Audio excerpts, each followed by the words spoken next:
Muito bem. Vamos primeiro começar com o recorte. Estamos no ano de 1920. A Primeira Guerra tá, bem dizer, quase acabando, ou já acabou, mas tem algumas coisas, alguns pingos nos is. Primeiramente, teve o Tratado de Brest-Litovsk. O Império Alemão conseguiu pegar uma boa parcela do que seria território da União Soviética, criando os estados do Báltico, como Estônia, Látvia, Lituânia, Polônia e Ucrânia. Com isso, a revolução na Ucrânia especificamente teria acabado, porque o governo democrático entre aspas, da Ucrânia estava estabelecendo seu controle. Parecia que estava indo tudo bem, assim. Mas, graças a um pequeno rapaz, a Ucrânia conseguiu ser anarquista por um breve período. E é hoje que a gente vai falar sobre ele, sobre seu movimento, vida e trabalho que a gente vai falar hoje. Estou aqui com os meus amigos e com um convidado especial hoje, que é o Ghost. Pois Oi, bem, se apresentem. oi, eu sou o Matt e morte a todo aquele que entrar no caminho da classe trabalhadora. Oi, eu sou o Ghost do Bando Fantasma e eles esqueceram da gente pra variar.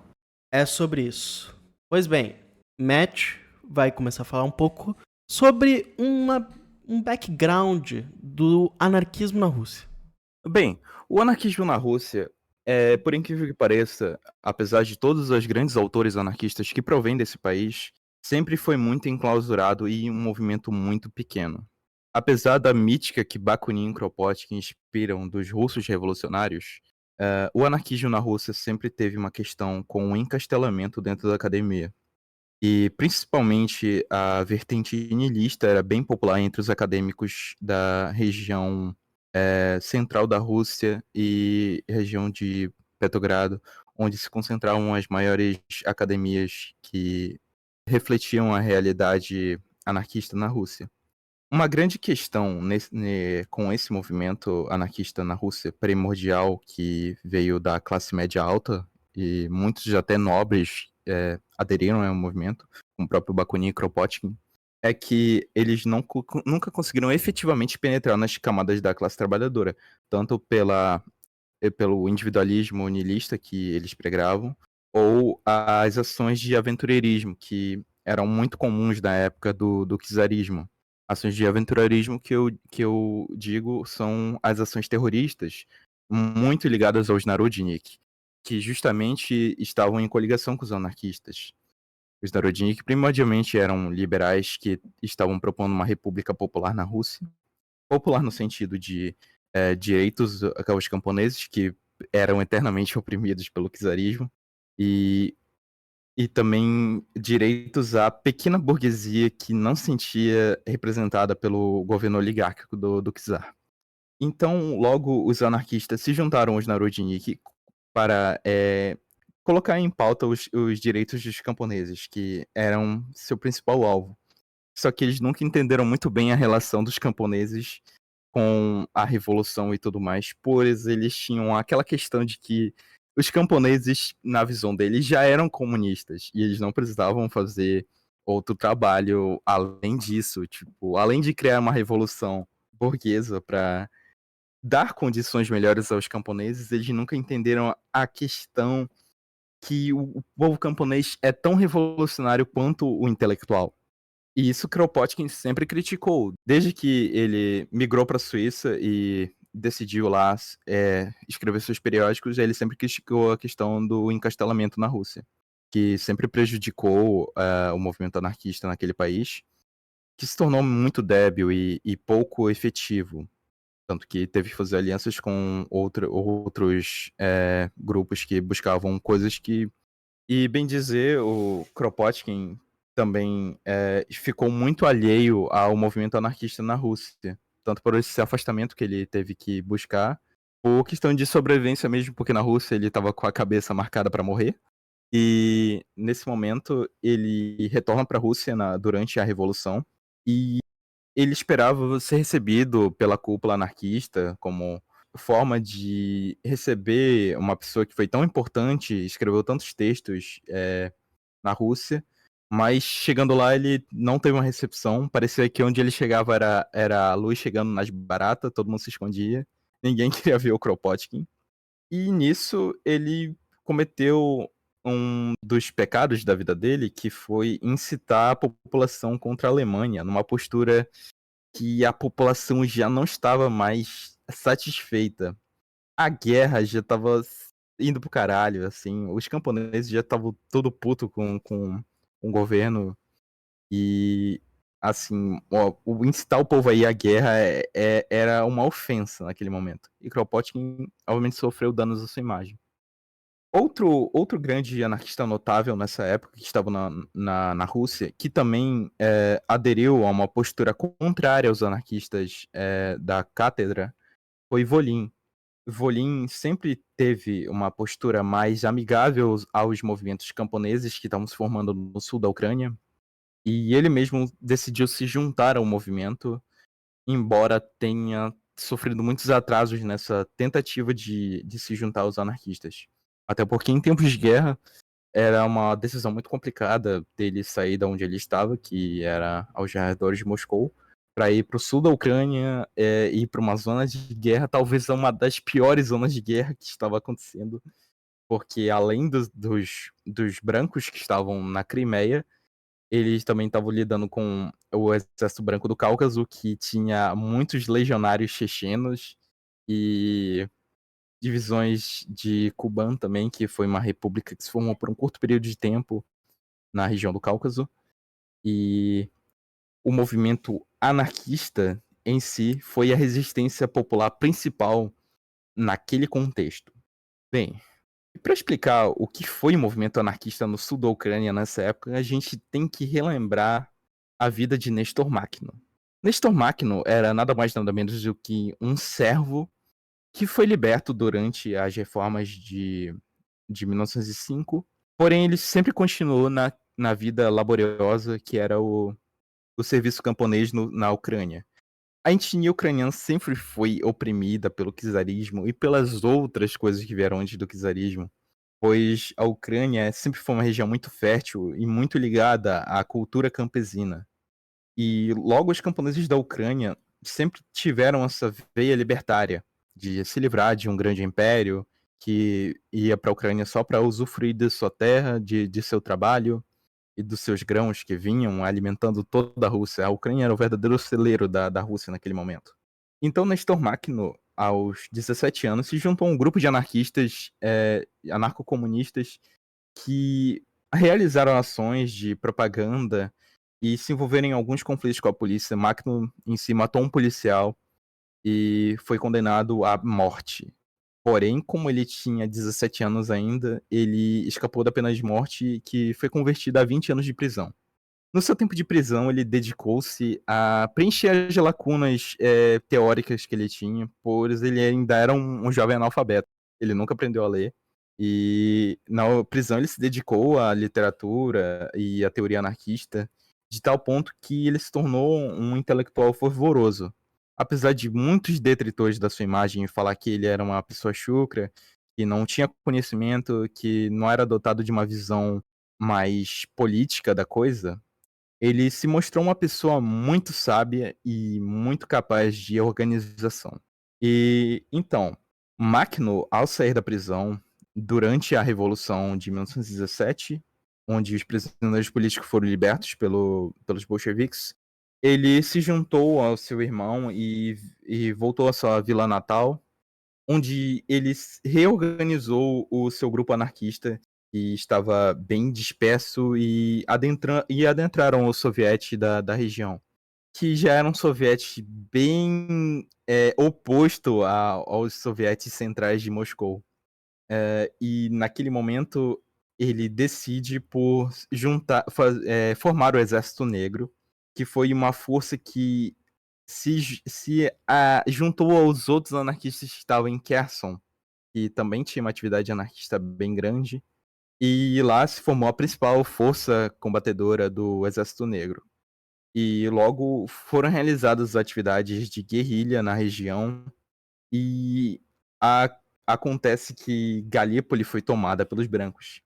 Então Macno se formou comunas próximos àquela região, libertando camponeses que eram adjacentes àquelas terras que circulavam a região de Galípoli. E lá se formou o que conhecemos como o Exército Insurrecional da Ucrânia. Bem, eu acho que, posto esse plano de fundo, a gente pode passar para a experiência macnovista em si. Pois bem, território livre ou Hulyai-Poli.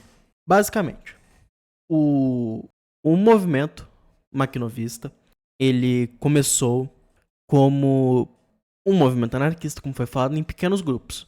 Logo, ele se juntou com o descontentamento campesino na Ucrânia, pois, como foi falado, a Ucrânia estava em processo de independência e o Partido Comunista era quase que inativo, tendo a sua presença em Kharkiv, que é mais ou menos onde ele surgiu, tudo mais, e era basicamente um bando de russo, não mal tinha ucranianos. Deve-se lembrar que a Ucrânia nessa época, bem dizer, as cidades eram ocupadas pelos russos, enquanto o campo era pelos ucranianos. E sim, ucranianos e russos são completamente diferentes, de forma de dialético, escrita e cultura. Então não venha com propaganda de Putin para os ucranianos. Pois bem, com o movimento macnovista em crescimento nas camadas camponesas por conta das suas promessas de reforma agrária, pelas suas promessas de liberdade e de democracia direta, o movimento cresceu de forma enorme, conseguindo chegar a pegar totalmente a região de Zaporígia, que é onde Hulyai-Poli fazia parte, né? E a capital era Ekaterinoslav. O Makhno seguia alguns princípios de comunidade, ou seja, Hulyai-Poli tem o seu soviete. O soviete era gerido por todas as pessoas que viviam em Hulyai-Poli e por eleição, por votação e tudo mais, geriam como queriam. As terras eram em reforma, houve uma reforma agrária, onde vários camponeses que nunca tiveram contato com a terra, seja no governo soviético, seja no governo da Rada Central, que era o parlamento ucraniano, nunca tiveram contato. Com o Makhno tiveram. O que vale ressaltar é que Alexander Berkman, que foi companheiro de Emma Goldman e estava na Ucrânia nessa época, ele relata que ex-makhnovistas e ex-camponeses mesmo olham para o governo de Makhno e o governo anarquista com nostalgia, porque era um momento em que as coisas não iam bem, as coisas não estavam indo 100%, mas era um momento onde todos tinham liberdade, terra e direitos. Pois bem, como eu estava falando, é um movimento centrado no campesinato e na comunidade. O seu soviete da sua cidade organiza e faz todos os procedimentos necessários para a ocorrência. Há também comunidades centradas em sua cultura. Então, por exemplo, você teria Hulyai-Poli, onde a maioria seria ucraniana, campesina e tudo mais. E você teria, por exemplo, uma outra vila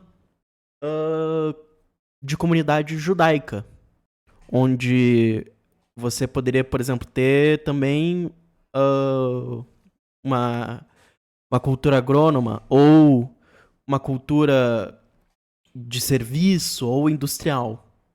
Isso já é um puta contraponto, porque na União Soviética se seguia muito o intuito de internacionalismo russo. Ou seja, a cultura vigente é a russa, a gente respeita as outras culturas, mas você segue a cultura burocrata. Isso já difere muito. E é uma coisa que o Makhno pregava muito. Ele criava... se você queria fazer parte, por exemplo, do exército de voluntários judaicos, você poderia. E por aí vai. Inclusive, uma propaganda muito negativa que Trotsky introduziu contra o território livre foi que o exército negro era antissemita. E a gente consegue provar que isso não é verdade simplesmente pelos fatos incontestáveis que, tipo, Makhno sempre libertou as populações judaicas que estavam sofrendo pogroms do exército branco naquela região. E ele somava isso ao território livre. Fora que depois do purgo dos anos 30, eles estavam no meio de guerrilha antinazi dentro da Ucrânia, tá? Que eles ainda reivindicavam o título de exército makonovista. Nunca se pronuncia esse nome, Pedro. Sim. Makhnovista. Makhnovista. É isso mesmo. A cultura para bater em facho na Ucrânia makhnovista permaneceu mesmo após a queda do território livre. Mesmo após a queda. E outro detalhe também é que o Makhno, na estruturalização do Exército Negro, permitia a criação de divisões nacionais. Então você teria uma divisão 100% Yiddish, que é a cultura local judaica. Embora o Makhno mesmo incentivasse que não teria essas divisões, as pessoas queriam essas divisões, então eram permitidas. Então teriam divisões ucranianas, divisões Yiddish, divisões russas, divisões cossacas, e por aí vai. Até mesmo de minorias étnicas locais, como os tatars, os khazars, e por aí vai. O território livre, ele, basicamente, como eu já falei, se centrava muito nas comunidades. Então, para não sofrer com incursões tanto do Exército Branco quanto do Exército Vermelho para cima dos territórios da Makhnotina, o Makhno decidiu criar o Exército Negro da Ucrânia. O Exército Negro da Ucrânia seguia os seguintes parâmetros. Seria através do voluntarismo. Pelo voluntarismo, haveria uma eleição dentro das divisões para eleger os oficiais de alta patente e tudo mais. Esses oficiais de alta patente, que seriam meio que os marechais, recebiam o nome de ataman, que é uma outra coisa que muita gente bate na Makhnovtina e nos territórios livres, que era nacionalista, porque a palavra ataman é como se fosse de origem cosaca, óbvio, e seguia a ideia de que seria um movimento apenas nacionalista ucraniano, o que tá errado. O Makhno se baseava muito na origem dos cossacos e acreditava que os cossacos eram libertários, e ele gostava que tivesse essa essência, mas ele não era nacionalista. Embora muitos fachos hoje em dia peguem ele como exemplo, mas ele não era nacionalista. Pois bem, como falei, os atamãs, eles são responsáveis pela organização, controle e funcionamento do Exército Negro. Você teria um atamã da cavalaria, você teria um atamã do segundo exército, do primeiro, atamã da artilharia, que foi o que o Makhno conseguiu logo quando ele entrou em Ekaterinoslav, e por aí vai. A estruturação sempre se baseava em voto. Embora o Exército Negro, como eu falei, não fosse tão democrático como, por exemplo, era no Senitefai ou em Rojava. Mas a gente tem que lembrar que o Makhno seguia ideias napoleônicas. Sim. Isso é um fato muito curioso do Makhno, é que ele realmente, a educação militar dele foi livros das guerras napoleônicas na prisão. Escritos por Era a Tolstói. única... É, ele leu Guerra e Paz, viu lá a Batalha de Leipzig, ele falou, é isso, Próprio é Conde assim, do Monte Cristo. é assim que a gente vai derrotar o mundo inteiro. Napoleão conseguiu, por que que eu não vou conseguir? Exato. Como Hum. também ele seguia estratégias de. E formas de organização do Exército Vermelho mesmo. Que Uhum. era a segunda inspiração para os estratagemas militares do Mackinac. Até porque o Território Livre surgiu de um soviete rebelde, então essas Uhum. estruturas já estavam postas quando ele mesmo chegou lá para assumir a liderança do movimento. Uma coisa que é importante ressaltar para a gente falando aqui, parece que eram 15, 20 pessoas. O auge do exército contava com 83 mil soldados, 20.135 de cavalaria, 1.435 metralhadoras, 118 armas de artilharia, 7 trens blindados e vários carros blindados. Sem contar totalizando assim, por cima deve dar uns 100 mil, cento e poucos mil soldados assim, só superficialmente, né, com vários nomes que marcaram a história dentro da Rússia com pensamentos tanto anarquistas quanto anarco-comunistas, porque, como foi citado, muitos deles seguiam as estratégias até mesmo do Exército Vermelho, né? Exato. Sim. É interessante relembrar um fato que um marechal inglês que estava apanhando os brancos na Crimeia, pois a Inglaterra estava facilitando a entrada dos brancos no território russo, e uma das vias foi o Mar Negro. Uhum. Ele mesmo elogiou os anarquistas como os mais ferrenhos lutadores na Revolução Russa, pois os anarquistas eles eram dotados de uma cavalaria móvel muito, como posso dizer, surpreendentemente efetiva, dada as condições de combate, pois eles estavam sendo cercados pelos brancos, pela República Ucraniana, que tinha se formado recente, e pelos alemães, que estavam combatendo também no território. Então, de fato, é realmente impressionante como o Exército Negro lutava com valentia contra tantos oponentes. Exato. E é óbvio que a gente tem dentro do Exército Negro grandes figuras além do Mackinac, como o Fedir Schuss, que foi um marinheiro que teve importante papel na revolta do Potemkin, que é um barco no Mar Negro, como também foi o segundo em comando e foi um dos primeiros alvos do expurgo. Mas isso a gente vai falar mais pra frente. Temos também figuras que continuaram na guerrilha do Exército Negro. E é basicamente isso. Sobre o Exército Negro e o Território Livre. Uhum. Agora, vamos ver. Eu acho que a gente deve falar do elefante no quarto. O que a União Soviética e o Lenin estavam fazendo nessa época? Então, Então. essa parte aí, ela é um pouco complicada, porque assim, pra gente que tá aqui conversando, né, que estudou, que vai procurar para poder falar sobre esse assunto, vai acesso. Mas o pessoal que tem um acesso muito limitado dentro da rede de ensino no geral acaba não tendo contato com essa história, né? Por conta das propagandas imperialistas e tudo mais que a gente vê sendo espalhado pelo país. Mas a verdade é que depois que foi assinado o armistício, ou seja, depois que a Rússia se retirou da Primeira Guerra Mundial, o país ele estava passando por um processo de fome, sabe, de inanição pura. Porque eles haviam gastado tudo e mais um pouco para entrar nessa Primeira Guerra Mundial a pedido dos czar, né? Então, assim, primeiro, quando você tem a queda de uma potência, de um poder, gera um vácuo de poder, certo? Com esse vácuo de poder, gerou vários exércitos. Um deles que a gente citou aqui foi o exército negro dos anarquistas, no caso, dentro da Rússia. O restante dos outros exércitos era o branco, o vermelho, tinha um verde. Então, assim, o branco era os conservadores que queriam o czarismo de volta e assim por diante. Então, tava tendo uma guerra. O Lenin, ele tava tentando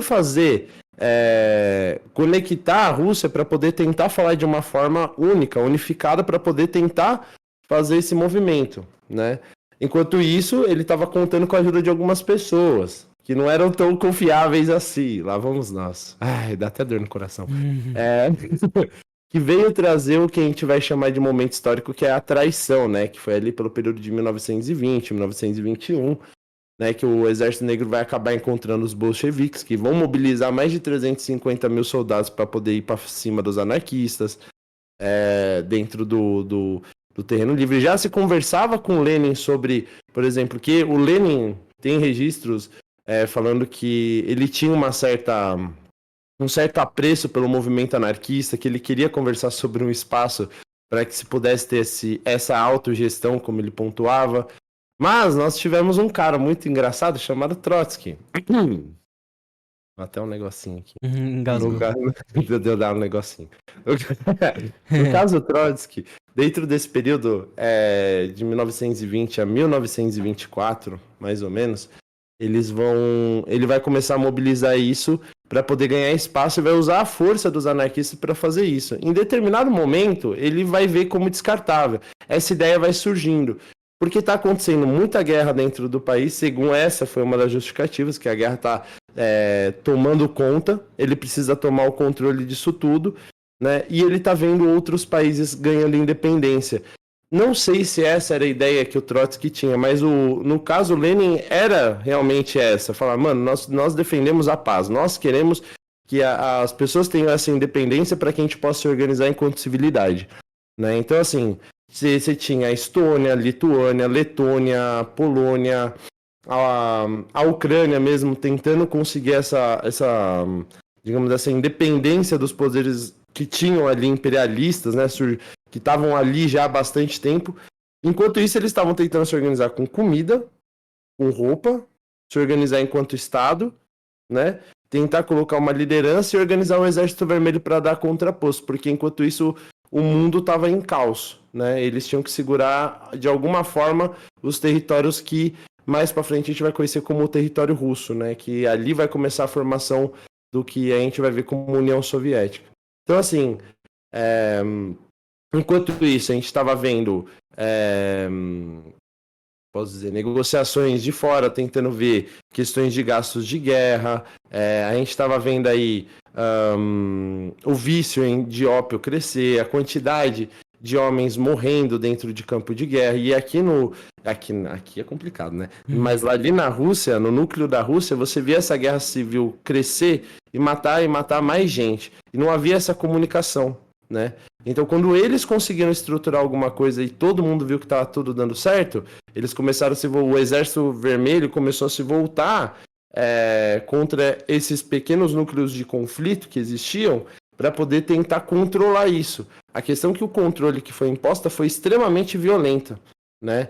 Eu estava pesquisando mais cedo sobre a quantidade de pessoas que foram mortas, quer dizer, até como bem disse o Bueno, até mesmo já foi aplaudido a questão da organização dos anarquistas enquanto exército, a ponto dos bolcheviques falarem assim, estamos com um número menor do que os anarquistas, só para você ter uma noção. Mas a gente acabou se retirando justamente por conta de falta de estratégia, de organização, e por realmente já estar tomando conta dessa parte. Então, assim, a gente viu tudo isso acontecer e ainda assim são colocadas essas pautas contra a gente em diversas situações. E a gente não vê isso ser representado dentro da história de uma forma direta, sabe? Uhum. É bem complicado. Fora os 300 espantalhos que tanto... Porque, assim, eu vou ser honesto. Você não vê ninguém de direita falando sobre a máquina oficina. Você vê gente de esquerda falando muito sobre. E os vários espantalhos que são impostos na máquina oficina por gente da esquerda é assustador. Então, por exemplo, você vai ver gente falando sobre o Macnoso sendo antissemita, como o Matt mesmo falou. São acusações que, se você pesquisasse um tiquinho, você saberia. Mas você prefere ver Sim. pela visão. Outro espantalho que também colocaram sobre o território livre na Ucrânia é a acusação que eles escravizavam prisioneiros de guerra. Uhum. Sendo que o que mais tem é prova que Makhno libertava a maioria dos presos, principalmente quando eram muito jovens. ele dava a opção de se juntar ao Exército Negro ou demandar para casa. Mas, assim, as pessoas que não queriam cooperar, realmente eles aprisionavam e colocavam eles para trabalhar nas comunas de forma forçosa, obviamente. Não era tudo na conversa. Mas não chegava a ser o trabalho escravo nem nada. Era mais, tipo, o que a gente vai fazer com essas pessoas? Porque realmente a quantidade de cativos que o Exército Negro conseguiu era impressionante. Eles, dado momento, eles capturaram 10 mil soldados que se juntaram, quer dizer, que faziam parte do Exército do Cáucaso, o Exército Branco. E nessa batalha, inclusive, o Exército Checheno debandou. A cavalaria chechena era muito conhecida por ser, tipo, imbatível, né? Sempre foi posta na luta contra os otomanos e tudo mais. Ganhou muita fama na Primeira Guerra Mundial por ter ajudado a parar os otomanos. Mas o Exército Negro conseguiu impor uma derrota definitiva, né, nessa revolta do Cáucaso e capturou 10 mil prisioneiros, pegou suas armas e tudo mais, e causou muitos danos às linhas de suprimento dos brancos em geral, que inclusive muitos põem essa derrota como a facada final nos brancos no fronte ocidental da Guerra Civil. Isso. Pois sem essa Janeiro de quebra 1918. Perdão. sem essa quebra das linhas de suprimento, os brancos teriam um caminho livre para Moscou. Sim, o marechal que estava no comando desse ataque, que era o Anton Denikin, que era um incompetente do caralho e antissemita, ele tinha o intuito de fazer essa marcha para Tula, que de Tula ele iria chegar a Moscou. Para aqueles que não têm um aprofundamento na Guerra Civil Russa ou tudo mais, Tula era o coração do Exército Vermelho, no sentido de que todas as armas que o Exército Vermelho conseguia produzir vinham de lá. Então, tenham em mente que isso era muito perigoso, e o Denikin chegou aos portões de Tula.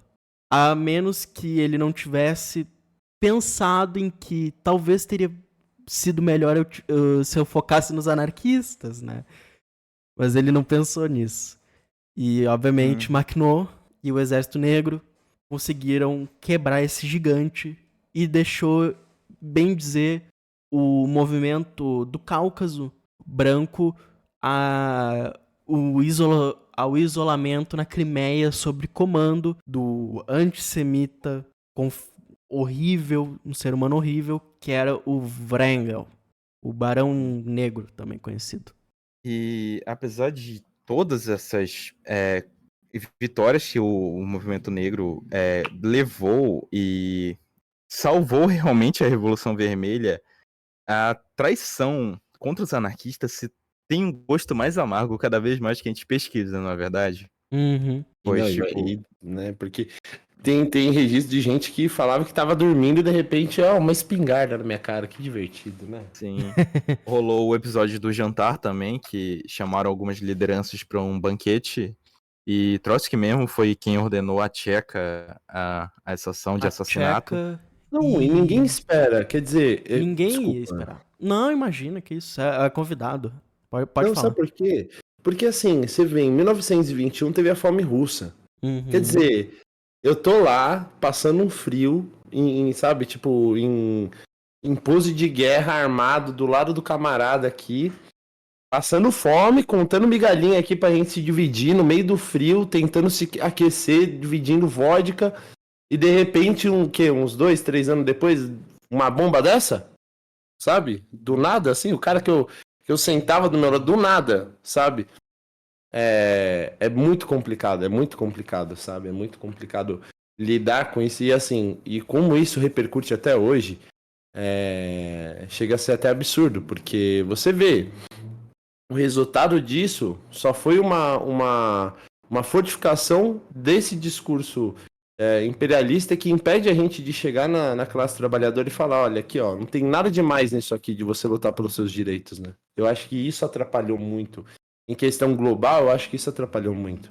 Essa separação, essa traição dividiu muito que o que era considerado núcleo de esquerda, né? Essa coisa que era o socialismo, o anarquismo e o comunismo em si, né? Que era esse o núcleo da esquerda, que a gente podia tretar entre nós, mas quando se tratava do resto do mundo, dá a arma aqui, vambora, irmão, vambora, tretar. Ninguém põe a mão nos comunistas, tá ligado? Era uma brisa assim, entendeu? Então, Sim, não... inclusive, muitas críticas vieram de uma marxista muito famosa, que é a Kollontai, que estava diretamente próxima a Lenin, junto com a Emma Goldman. E vieram muitas críticas da parte dela sobre a autogestão, que estava sendo muito negligenciada na época de Lenin. Lenin, apesar de ser um grande organizador, ele sempre teve um problema com a questão camponesa e a questão da autogestão. E essas críticas foram contundentes e necessárias naquele momento, pois rolou um episódio muito feio naquela época, que foi a questão da tomada da fábrica de petróleo de Petrogrado. Uhum. Que os pessoal do soviético de Petrogrado tomou conta de uma fábrica, expulsou o patrão, e foram todos animados, assim, conversar com Lenin sobre a tomada dessa fábrica. E Lenin repudiou eles, falando: nossa, que feio, vocês são muito egoístas. Vocês sabem que a autogestão descontrolada vai criar competição entre as massas? E, e nisso, Kollontai pistolou com Lenin. Falou, pô, fez críticas ferrenhas, assim. Os textos da Kollontai são excepcionais, é uma autora marxista, e sobre essa questão da autogestão na União Soviética. E também vale lembrar também o episódio de Kronstadt, que foi uma revolta comunista contra o governo central, porém que tinha elementos anarquistas, principalmente soldados de baixa patente vindo do campesinato, que também estavam presentes. Eles tinham pautas mais duras quanto as dos principais revoltosos, mas eles estavam presentes, sim, para quem, tipo, tenta detrair essa revolta como uma tentativa de revolução colorida, podemos dizer assim, Sim. no Soviético de Petrogrado. É, E, dito isso, a gente pode ir para a conclusão desse episódio. Pois bem. Então, bem no estilo He-Man, o que a gente aprendeu com isso tudo? Bem, eu posso citar a questão do anarquismo na Rússia, mas vale para todo o movimento anarquista global. Você separar em duas facções o seu movimento entre os domáveis e os indomáveis sempre vai criar uma problemática fundamental e vai tornar, obviamente, o movimento irredutível, como posso dizer assim, que foi o movimento maquinovista, no alvo de toda a crítica e da propaganda negativa e dos ataques mais covardes, pois os próprios anarquistas, encastelados na sua pequena posição de poder dentro do governo central, que obviamente eles não vão querer perder seus privilégios conquistados, ao final fomos reconhecidos pelos bolcheviques, então precisamos obedecer a eles. E para isso a gente vai criticar até mesmo os anarquistas que estão fazendo uma revolução verdadeiramente popular, seguindo os preceitos anarquistas que tanto eles pregam. E o erro principal dos anarquistas do centro da revolução, que estavam presentes em Moscou, em Petrogrado, foi realmente não reivindicar e não defender com unhas e dentes a sua revolução libertária popular. O primeiro soviete, inclusive, foi criado por um anarquista. Pouca gente sabe desse fato, mas os sovietes eram órgãos de democracia direta muito alinhados com o que anarquistas pregam, apesar de ter suas questões. Mas é aquilo, Lenin se apropriou dos discursos libertários. E para isso ele passou por cima dos anarquistas, pois obviamente eles sofriam de um problema de organização, um problema de comunicação com a classe trabalhadora. E isso deu muita brecha para Lenin roubar até mesmo o lema dos anarquistas no soviético, que foi todo o poder aos sovietes. Esse lema é dotado de um caráter libertário, de fazer realmente o trabalhador do soviete tomar conta da revolução e ser o guia máximo da revolução, mas se vê vazio essa fala quando a gente vê uma concentração excessiva no partido e na vanguarda que era realmente o que Lenin estava pondo em prática e não só colocando da boca para fora lemas de liberdade, de fazer uma nova forma de governo. Se tornou basicamente a mesma coisa que era no czarismo. É claro que as conquistas, obviamente, foram benéficas para a classe trabalhadora, mas, de certa forma, caímos em um czarismo vermelho, podemos assim dizer, anos depois. Infelizmente, o movimento anarquista não soube lidar com as suas diferenças e acabou em autofagia e uma derrota contundente. Apesar de que o movimento anarquista na Rússia nunca morreu e continuou combatendo até mesmo durante a invasão nazista. A Guarda Negra se formou em Kiev, era de dissidentes e pessoas simpáticas ao marxismo que lutaram contra os nazistas durante a ocupação ucraniana. Quem quer falar agora? O que eu aprendi hoje é que, principalmente com o movimento paquinovista, é que é crucial, em momentos de crise, que haja união e coesão dos movimentos revolucionários. Porque, assim, analisando o movimento comunista na Ucrânia, era muito pequeno, era centrado nas cidades, não atendia às camadas populares, como ucranianos e outros.